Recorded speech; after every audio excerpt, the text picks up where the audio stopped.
আসসালামাইকুম রূপাঞ্জনের পক্ষ থেকে আপনাদের সবাইকে স্বাগতম। তো জামাই আদরে আজকে কি রান্না হচ্ছে, এটা হচ্ছে খুব লাল দেখতে পাচ্ছেন, এটা হচ্ছে মহিষের মাংস আর কি। এখানে আছে মহিষের মাংস। চলুন দেখি আর কি আছে। এটা হচ্ছে গরুর ভুঁড়ি, রান্না হবে, এখনো রান্না হয়নি।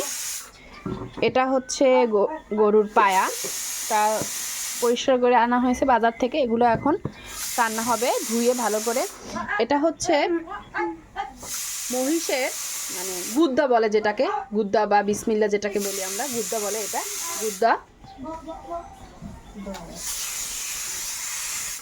আর এখানে রান্না হচ্ছে দেশি মুরগি, যেটা এখন দেখাতে পাচ্ছি না। আর সব রান্নাগুলোই আপনাদের সাথে আমি একটা ছোট্ট ভিডিও রিলস বানিয়ে শেয়ার করব। এই যে সব এলোমেলো, কারণ হচ্ছে